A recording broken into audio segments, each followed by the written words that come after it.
Commander Olivia Wright stared at the massive view screen in Earth Defense Headquarters. The alien ships hung in orbit like giant metal spiders. No one had seen them coming. They simply appeared 2 hours ago, their strange technology somehow hiding them until they wanted to be seen. "What's the count now?" Olivia asked, her voice steady despite the tension. Lieutenant Daniel Carter looked up from his console. 27 vessels, Commander. The largest is about 3 miles long." Admiral Gregory Holt entered the command center, his face grim. The room fell silent as he walked to the front. At 62, Holt had seen everything from the water wars to the Mars colony crisis, but nothing like this. "They're broadcasting something," said Lieutenant Burton, the communications officer. "It's on all frequencies." "Put it through," ordered Holt. The screen flickered and showed a creature that looked almost reptilian but with 4 eyes arranged in a diamond pattern. Its skin was pale blue with darker blue markings. When it spoke, its voice sounded like grinding. "Metal, people of Earth. We are the Vraxian Dominion.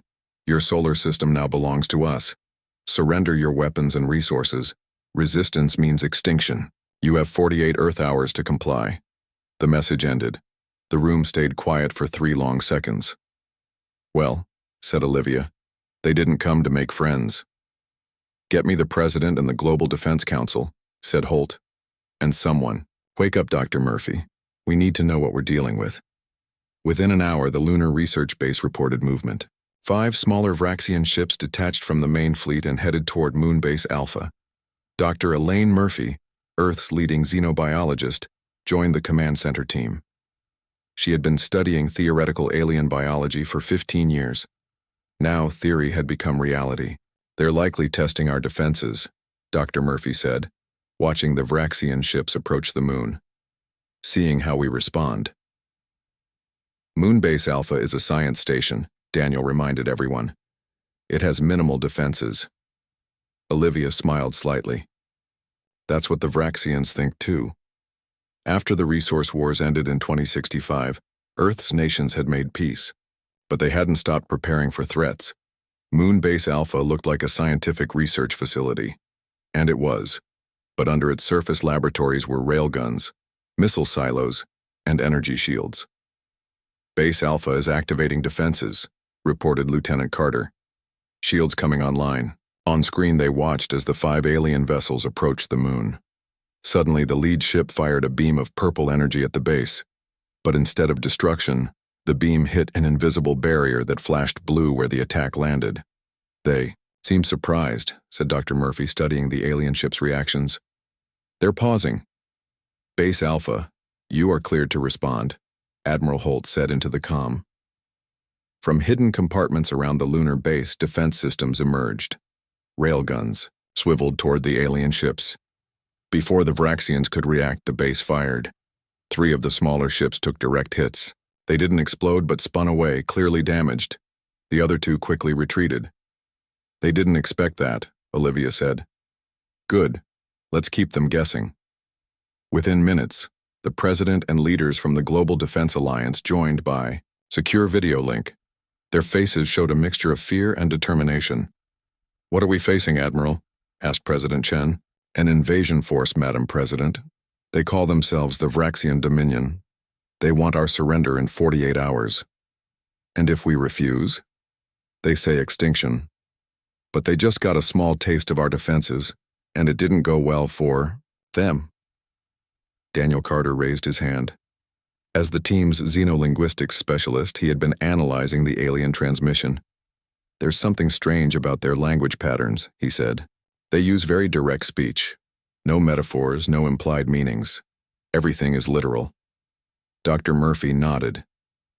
"If their communication is that straightforward, they might think in straightforward ways too. That could be important." The leaders discussed options.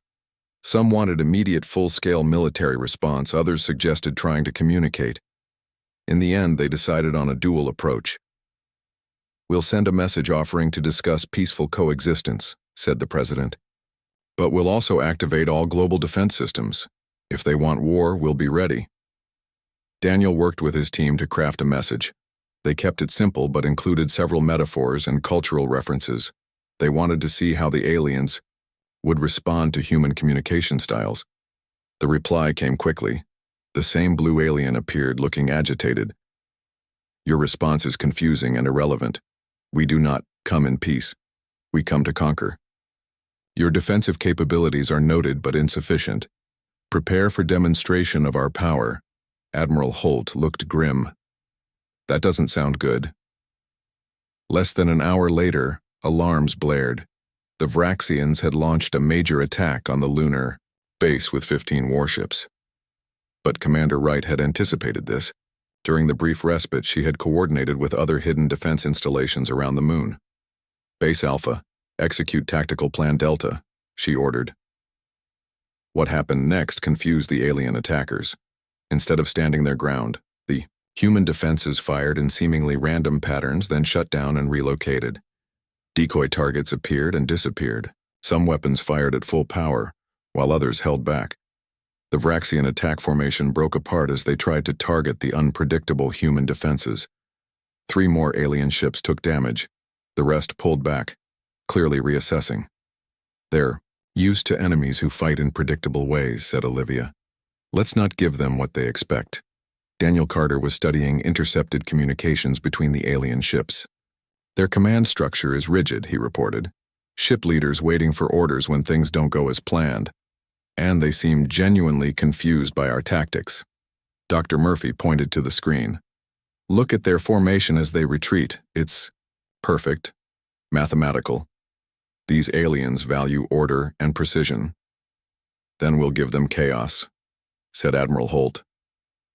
Commander Wright, start working on expanded tactical options. I want plans that will make these aliens question their sanity. As Earth's military leaders planned their next moves, scientists worked to learn more about the Vraxians. The recovered fragments from damaged alien ships provided valuable information about their biology and technology. The Vraxians sent another message. Your resistance is illogical but noted. You have 24 hours remaining to surrender. After that, we will target your population centers. The Global Defense Council met again. This time there was no talk of surrender. We've faced extinction-level threats before, said President Chen. Asteroids, climate crisis, our own weapons. Each time humanity adapted and survived. These aliens think they know what they're facing, they don't. As the clock ticked down toward the alien deadline, Olivia Wright gathered her tactical team. The Vraxians expect us to either surrender or fight conventionally, she told them. We're going to do neither. We're going to fight in ways they can't understand or predict. Based on what we've seen, they have no concept of psychological warfare. Daniel Carter nodded. Their language has no words for deception or trickery in battle. They see war as a straightforward exchange of force. Then that's their weakness, said Olivia, and we're going to exploit it. As the alien deadline approached, humanity prepared not just weapons, but mind games that would leave their invaders questioning reality itself. The damaged Vraxian scout ship drifted in orbit around Mars. Its engines sputtered weakly, leaking pale blue energy into space. Captain Patricia Gonzalez watched from the bridge of the Earth vessel USS Dauntless. Perfect target, she said. Prepare, boarding teams.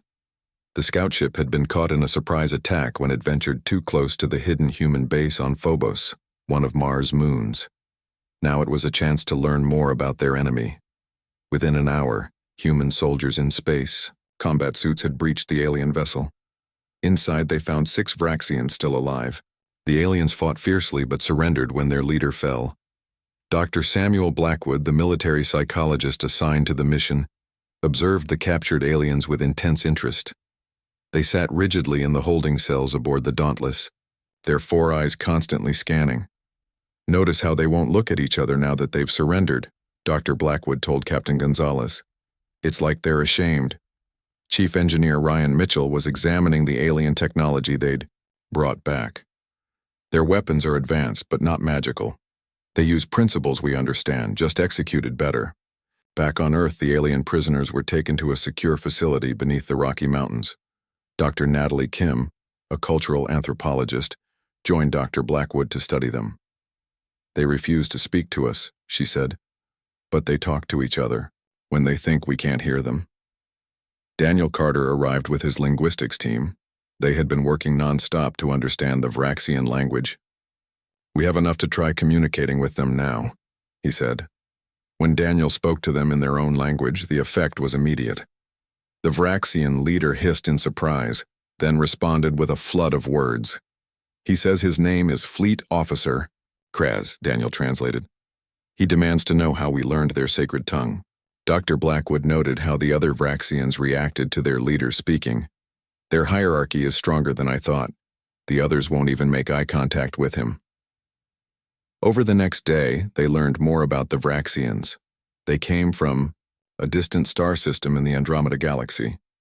They had conquered 7 other species before reaching Earth. "Ask him why they invaded us," Captain Gonzalez suggested.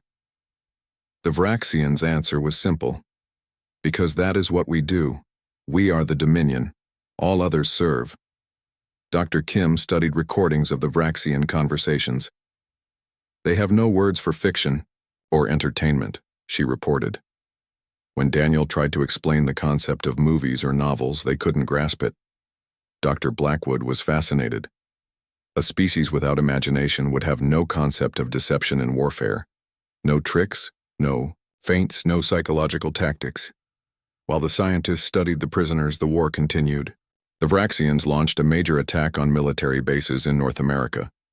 But instead of targeting the obvious defenses, human forces had created elaborate decoys. The real weapons were hidden elsewhere. Captain Gonzalez led a counterattack that broke all the rules of conventional warfare. Her ships appeared to retreat in disorder, then turned and attacked from multiple directions at once. Other vessels broadcast confusing signals that made them appear to be in several places simultaneously. The Vraxian ships maintained perfect formation even when it made them easier to hit. They followed textbook tactics that any human military academy would recognize. They seemed incapable of adapting to the chaotic human approach. After 6 hours of battle, the alien fleet withdrew in confusion. Earth's casualties were minimal. The Vraxians had lost 8 more ships. Admiral Holt gathered his commanders for a briefing. "We've confirmed what we suspected. The Vraxians are excellent at conventional warfare but baffled by our unpredictable tactics." Dr. Murphy explained what they had learned about Vraxian biology. Their neural structure is highly ordered. They process information sequentially, not in parallel like humans. This makes them vulnerable to sensory overload. Captain Gonzalez smiled. "So if we give them too much information at once, they freeze up?" "Exactly," said Dr. Murphy. "Their brains can't filter input the way ours can. It's overwhelming to them." Daniel Carter showed them intercepted Vraxian communications. "They're reporting to their supreme commander that humans are illogical and fight without honor. They're genuinely upset that we don't follow expected battle protocols." "Good," said Admiral Holt. "Let's upset them even more. I want a proposal for a full psychological warfare campaign. I'm calling it Project Nightmare." Dr. Blackwood worked with engineers to develop new weapons targeting Vraxian psychology. "Their senses are different from ours," he explained. "They perceive some frequencies we can't detect. If we broadcast on those frequencies, we can affect their mental state without harming humans." Chief Engineer Mitchell developed devices that could create sensory confusion. "These will make them see things that aren't there," he said, "like hallucinations but caused by technology, not drugs." Meanwhile, Daniel managed to communicate more with the captured Vraxian commander. He learned that in all their conquests, the Vraxians had never encountered a species that used deception in warfare. Their previous victims all fought by the same rules the Vraxians use, Daniel reported. Direct confrontation, announced attacks, formal battle lines. No guerrilla tactics, no ambushes, no psychological warfare. Dr. Kim analyzed the cultural implications. They see war as a ritual with fixed rules. Breaking those rules doesn't just confuse them, it offends them at a deep cultural level. "Perfect," said Captain Gonzalez. "We'll offend them right off our planet." The Earth leaders approved Project Nightmare. Teams worldwide began preparing specialized weapons and tactics designed to create maximum psychological impact. The plan had 3 phases. First, disrupt Vraxian communications to create confusion. Second, deploy sensory weapons to disorient their troops. Third, introduce unpredictable patterns in human attacks to prevent the aliens from adapting. On the 5th day of the invasion, the Vraxians launched their biggest attack yet. Over 100 ships descended toward Earth. They broadcast a message to all human frequencies. Your dishonorable tactics have been noted. Now you will face our full might. As the alien armada approached, Admiral Holt gave the order. Begin Project Nightmare. Across the globe, hidden transmitters activated.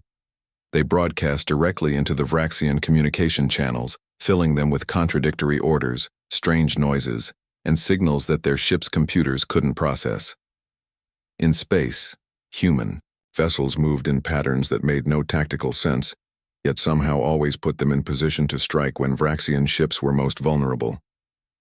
On the captured Vraxian scout ship, now repaired and piloted by humans, Captain Gonzalez led a special mission.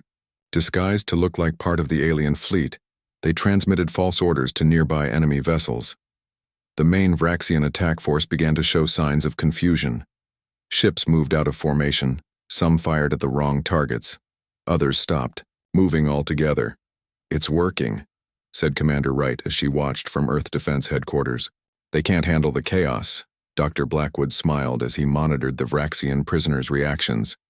"They're distressed just watching this. Their entire concept of warfare is being violated." The first day of Project Nightmare ended with the Vraxian fleet in disarray. They had lost 23 ships. 12 more were damaged. Human casualties remained low.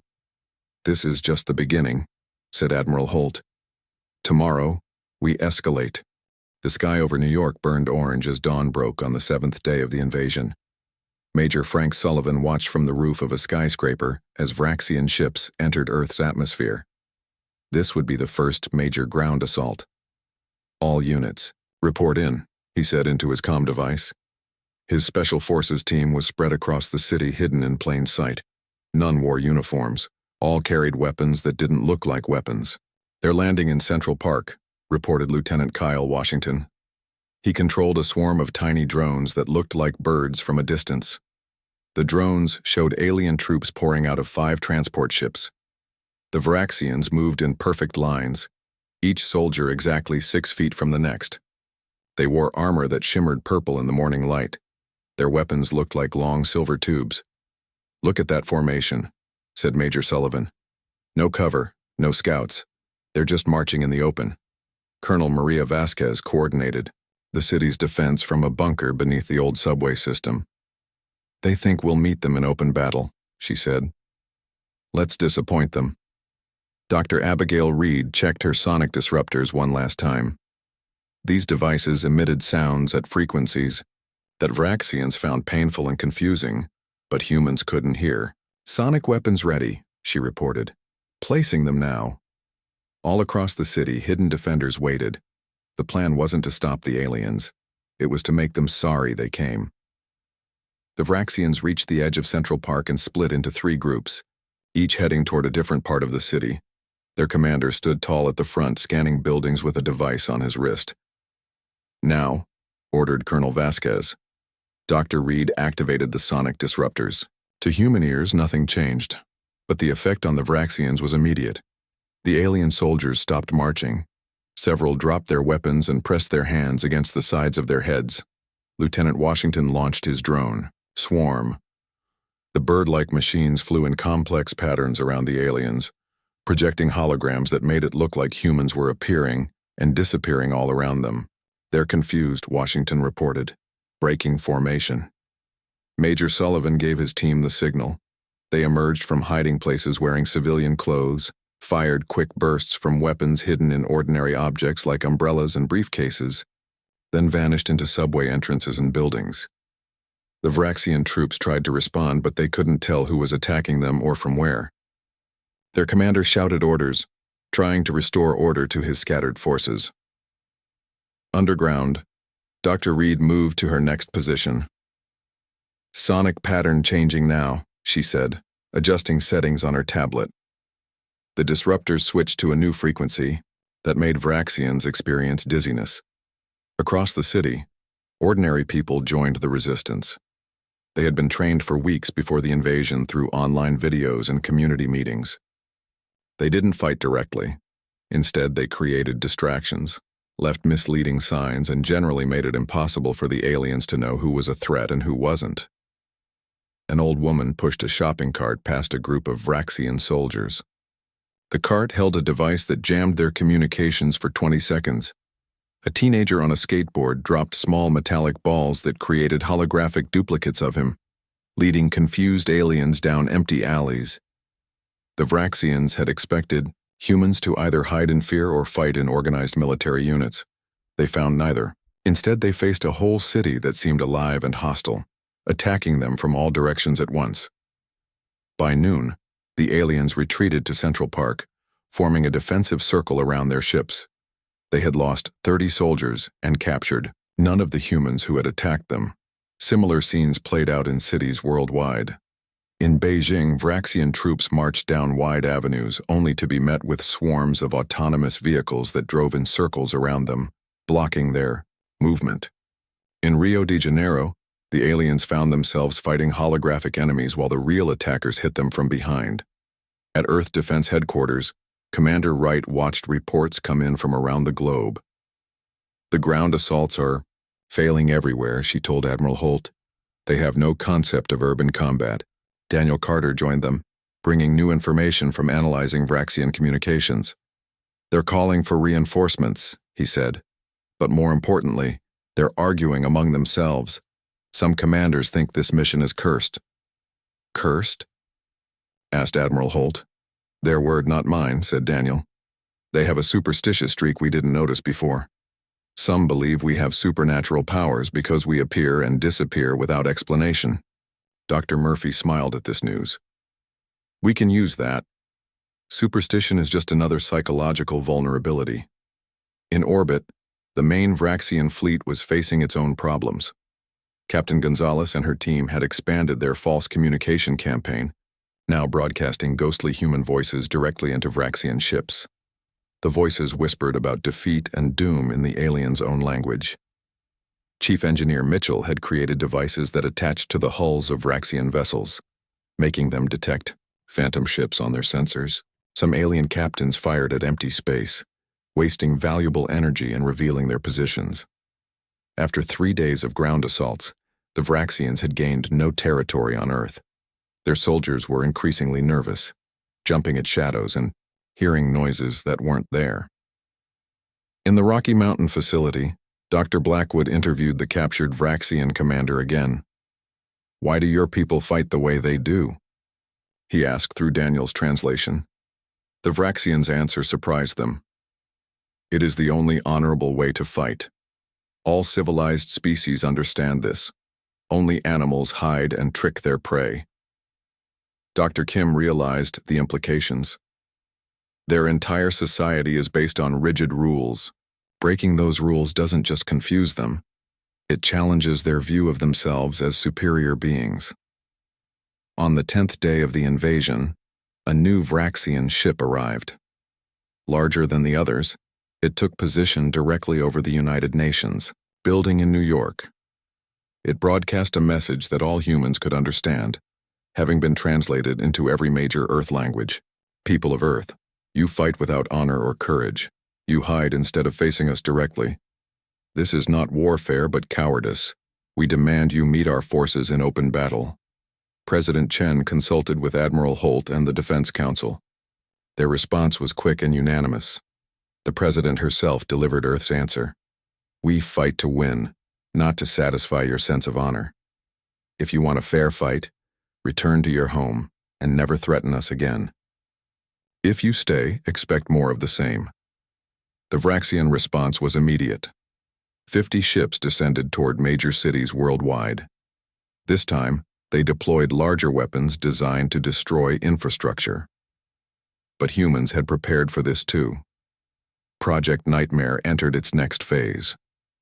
Lieutenant Washington's drone teams had planted devices on key landmarks that made them appear destroyed when scanned by Vraxian sensors.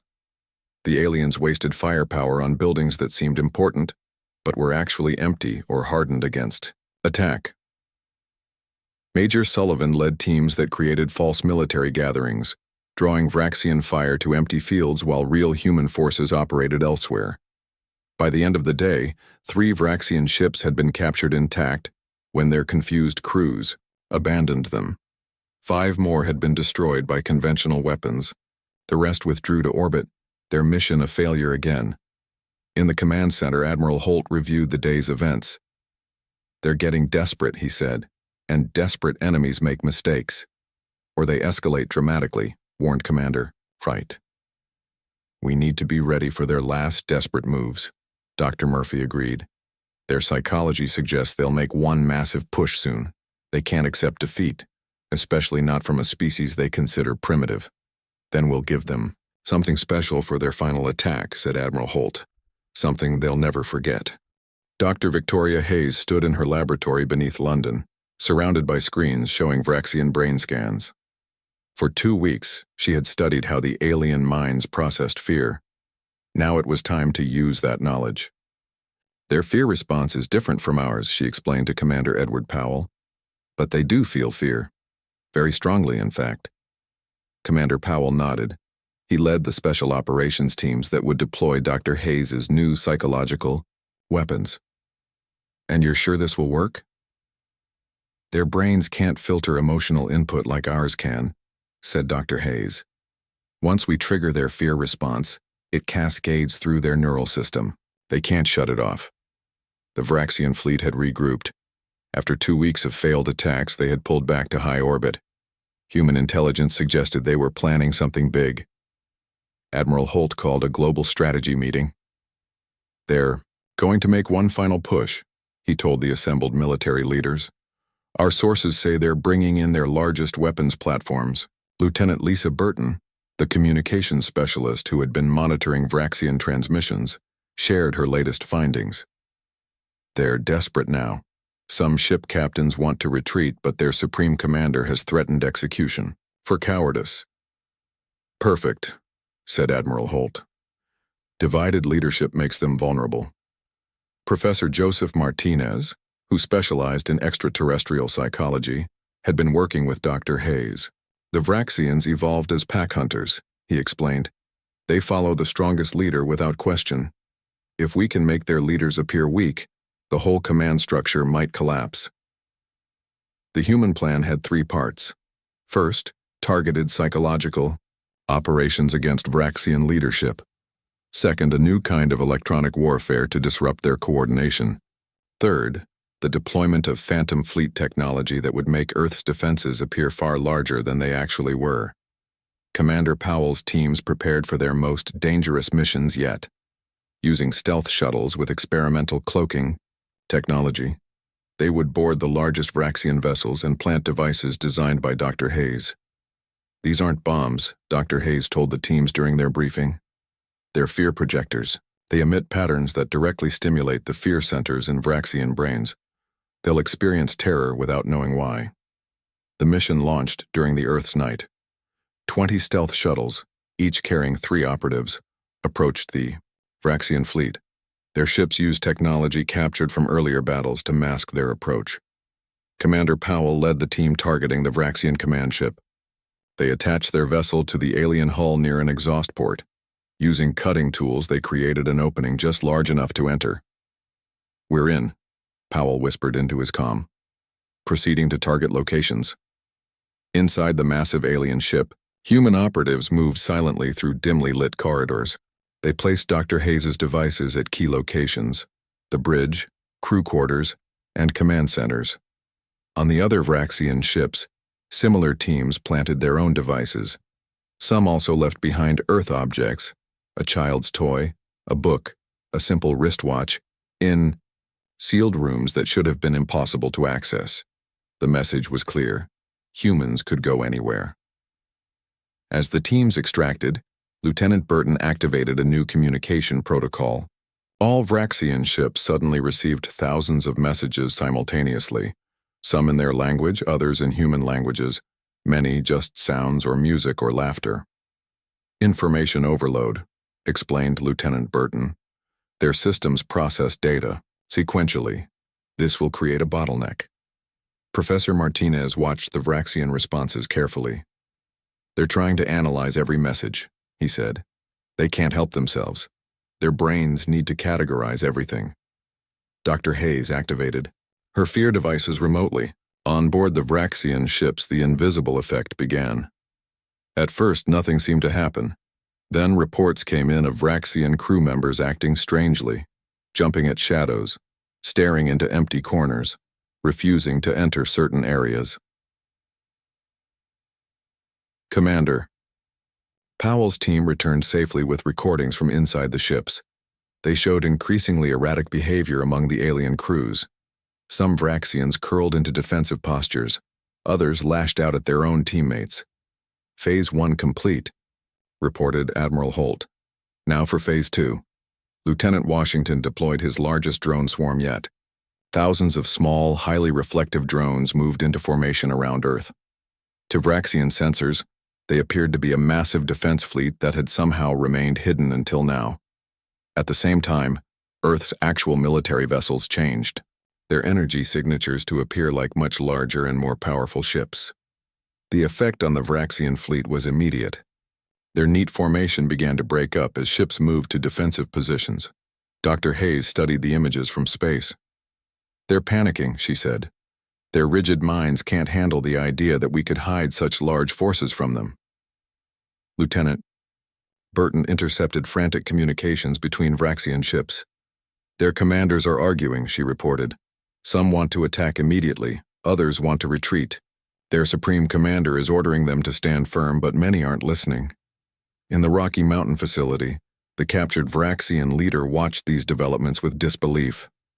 This is not possible, he told Daniel Carter. No species fights like this. We don't fight to match your expectations, Daniel replied. We fight to win. The breakdown in the Vraxian fleet continued.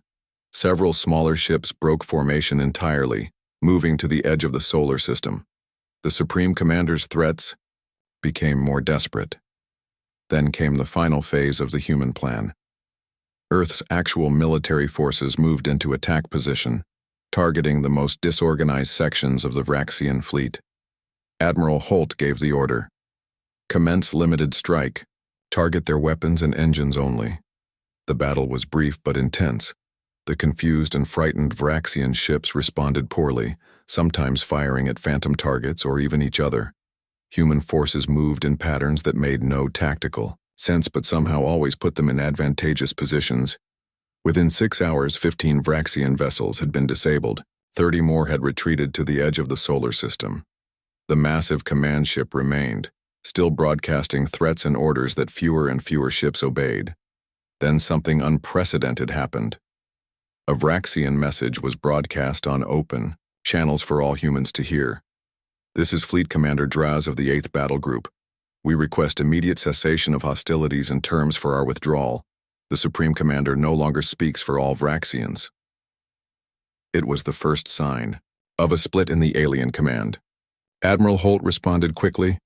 We accept your request for talks. Cease all aggressive actions and move your vessels to the coordinates we are sending. On the Vraxian command ship, chaos reigned. Dr. Hayes's fear devices had affected even the Supreme Commander. Security feeds showed alien leaders arguing violently. Some had locked themselves in secure rooms. Others were destroying communication equipment to stop the endless stream of confusing human messages. Professor Martinez watched the breakdown with professional interest. Their entire society is based on clear hierarchy and rules, he said. We've broken both. Without them, they don't know who they are anymore. As the 17th day of the invasion ended, the Vraxian fleet had effectively ceased to function as a unified force. Their Supreme Commander continued to broadcast increasingly incoherent threats, but most of his ships had either been disabled or had joined Fleet Commander Draz in requesting withdrawal terms.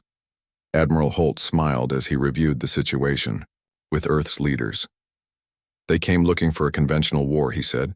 Instead, they found out what humans do best: adapt and overcome in ways no one expects. and create psychological trauma, apparently, added Dr. Hayes with professional satisfaction. The negotiations took place on neutral ground, a space station orbiting the moon. Fleet Commander Draz represented the Vraxian forces who had broken away from their supreme commander. High Admiral Olivia Wright, recently promoted, led the human delegation. Ambassador Daniel Carter sat beside her. His new role seemed fitting. He had gone from studying alien languages to speaking for all humanity in just 3 weeks. The Vraxian delegation entered the meeting room cautiously. They moved with less confidence than when they had first arrived in Earth's orbit. Their eyes darted around, searching for hidden threats. Fleet Commander Draz spoke first. "We request terms for withdrawal of all Vraxian forces from your solar system." Daniel translated, then Admiral Wright replied, "We're prepared to allow your withdrawal under specific conditions." The main condition was simple. The Vraxians must leave and never return. They would take no Earth resources, no human captives, and no territorial claims.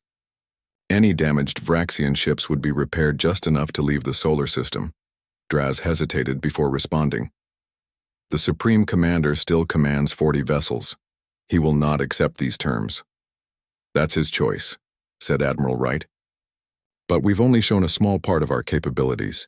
If he chooses to continue fighting, we will not hold back." Outside the station, a demonstration had been prepared.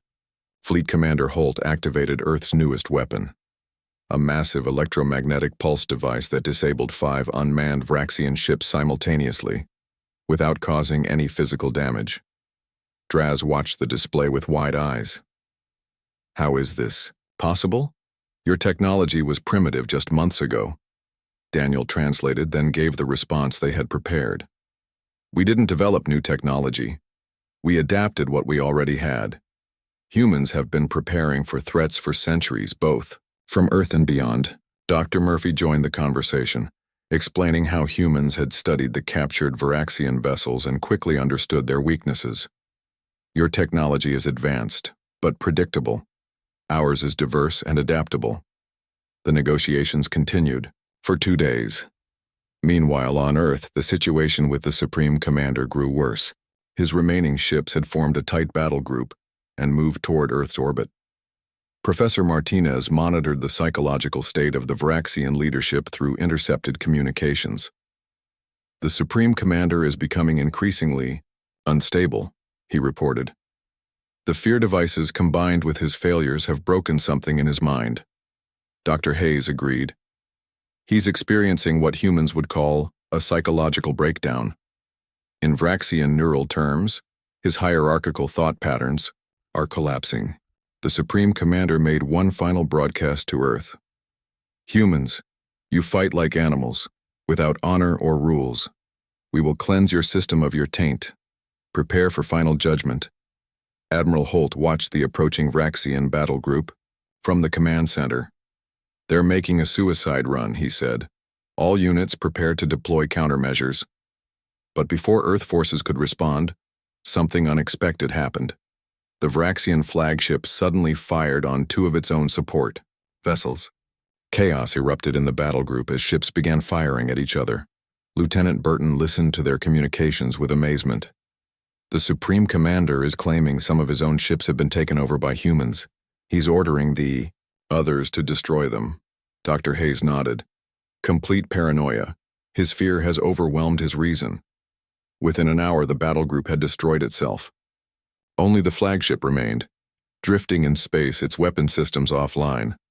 A final message came from the Supreme Commander, no longer coherent or threatening, just confused questions about how humans could be everywhere at once, how they could read Vraxian minds, how they could appear and disappear without detection.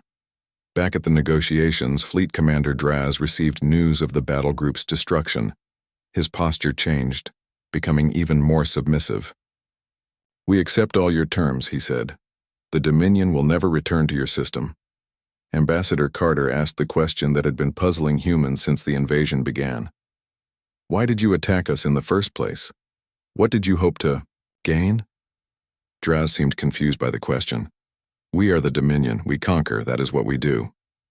After a pause, he added, "No species has ever fought like yours." The 7 worlds we conquered all fought with honor and clear rules. They lost as expected. Admiral Wright leaned forward. Tell your people this when you return home. Humans don't fight to follow rules. We fight to win. We adapt. We use everything available to us, technology, psychology, deception, whatever works. Draz's 4 eyes blinked rapidly. There is a word spreading among our troops. They call humans mind demons, beings who can steal thoughts and create fear from nothing. Doctor, Murphy smiled slightly. We can't read minds or create fear from nothing. We simply observed how you think and used it against you. The final agreement was signed the next day. The remaining Vraxian vessels would leave Earth's solar system immediately.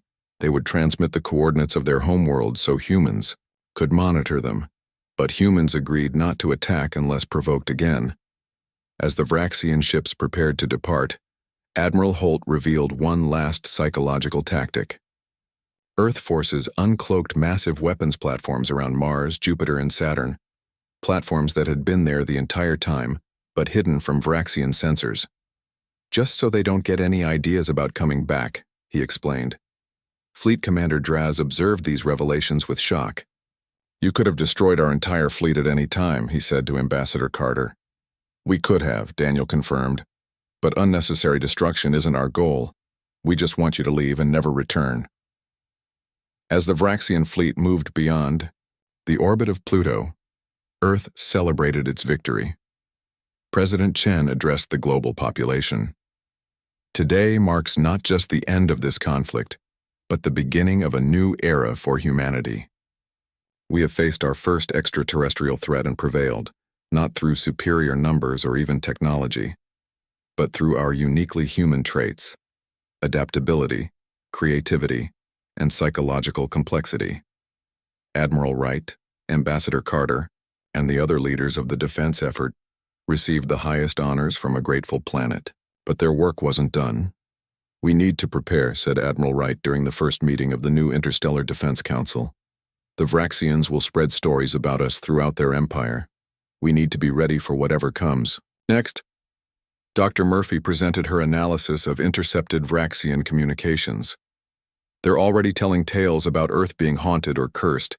They're calling us mind demons, or the shadow people. Their superstitious nature is turning their defeat into something supernatural. Good, said Admiral Holt. Fear is a powerful deterrent. 6 months after the invasion, long-range sensors detected unusual activity at the edge of the solar system.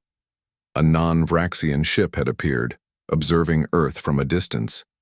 When contacted, they identified themselves as representatives of a trading federation from a distant star system. We heard stories, their captain explained, about humans who defeated the Vraxian Dominion. We came to see if they were true. Ambassador Carter welcomed them cautiously.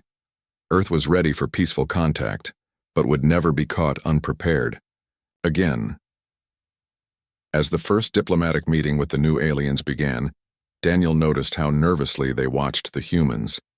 One of them whispered to another, "Do you think they can really read minds?" Daniel smiled slightly but didn't correct them. Sometimes a fearsome reputation was the best defense of all. The Vraxians had come looking for an easy conquest. They left traumatized, spreading stories of humans as mysterious, terrifying beings who could not be understood or defeated. And humanity stepped onto the galactic stage not as victims or even warriors, but as something far more frightening, an unpredictable species that broke all the rules.